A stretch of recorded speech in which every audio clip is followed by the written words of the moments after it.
আসসালামু আলাইকুম বন্ধুরা। তো এতক্ষণ আপনারা থাম্বনেল দেখে অবশ্যই বুঝে গেছেন যে আজকে আমি কি বানাবো। তো আজকে আমি বানাবো মাংস পিঠা।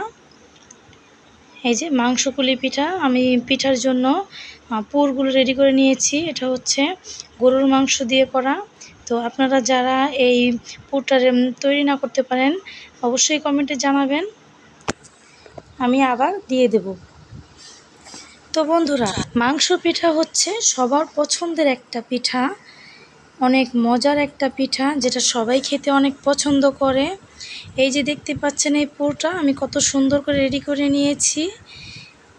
এটা দিয়ে এখন আমি পিঠা বানাবো। তো দেখুন মজাদার পিঠার রেসিপিটা ধৈর্য সহকারে দেখতে থাকুন। এখন আমি যাব চুলায়। তো এই যে দেখুন পানি অলরেডি ফুটে গেছে, দেখতেই পাচ্ছেন। এর মধ্যে আমি হলুদ দিয়ে দিয়েছি, লবণ দিয়ে দিয়েছি। এখন দিয়ে দেব চালের গুঁড়া ও আটা। আটাটা দিলে একটু পিঠাটা নরম নরম হয়, বাচ্চাদের খেতেও সুবিধা হয়, মুরব্বিদের খেতেও সুবিধা হয়। এই যে দেখুন আমি দিয়ে দেব আটা আর চালের গুঁড়া মিক্স। এটাকে ভালো করে আমি একটা ডো তৈরি করব। লেড়ে চেড়ে সুন্দর করে একটা সুন্দর আকারে ডো তৈরি করব। চালের গুঁড়াটা যেহেতু এটা একটু কিছুক্ষণ ঢেকে রাখতে হবে যাতে করে চালের গুঁড়াটা ফুটে যায়। এই যে দেখুন আমার হয়ে গেছে, দেখতেই পাচ্ছেন। এই যে দেখুন কত সুন্দর হয়েছে, সফট।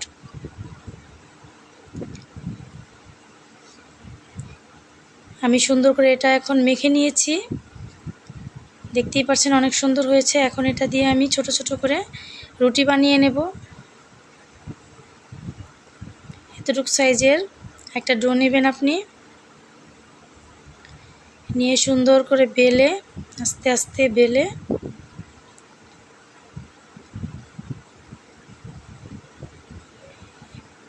এভাবে করে নিয়ে নেবেন। এখন নিয়ে নেবেন একটা গ্লাস, যে সাইজের আপনি বানাতে চান ওই সাইজের। এই যে দেখুন গ্লাস নিয়ে নিলাম আমি। এখন আমি এই শেপে বানাবো, এতটুকু করে। এই জন্য আমি এরকমভাবে কেটে নিচ্ছি।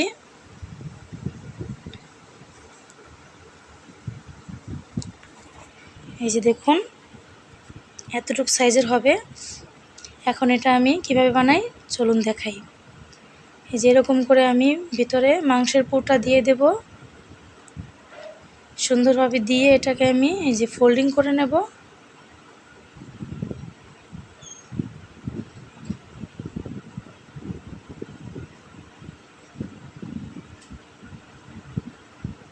দেখতেই পাচ্ছেন। এখন এটাকে আমি সুন্দর করে একটা শেপ দেব। এই যে দেখুন ডিজাইন করছি। আপনারা যারা এভাবে না পারেন শুধু ফোল্ডিং করে রাখলেই হবে, একটু ভালোভাবে সুন্দর করে মিশিয়ে নেবেন তাহলেই হবে। একটু যেতে যেতে মিশিয়ে নেবেন চাপ দিয়ে। এই যে দেখুন আমার পুলি পিঠাটা হয়ে গেছে। তো এরকমভাবে আমি সবগুলো পিঠা বানিয়ে নেব। দেখতেই পাচ্ছেন আমার পিঠাগুলো বানানো হয়ে গেছে। সবগুলো পিঠাই অনেক সুন্দর হয়েছে।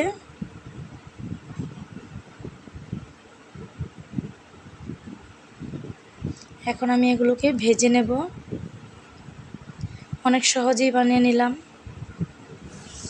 এই যে দিয়ে দিয়েছি আমি কড়াইয়ের মধ্যে এখন দিয়ে দেবো তেল। এর তেলটা যখন গরম হয়ে যাবে আস্তে আস্তে আমি দিয়ে দেব পিঠাগুলো।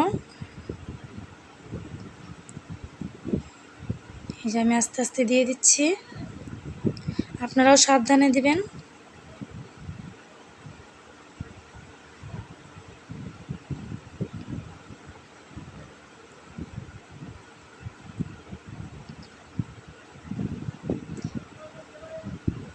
দেখতেই পাচ্ছেন অনেক সুন্দরভাবে হচ্ছে। এখন আমি উল্টে দেব আস্তে আস্তে।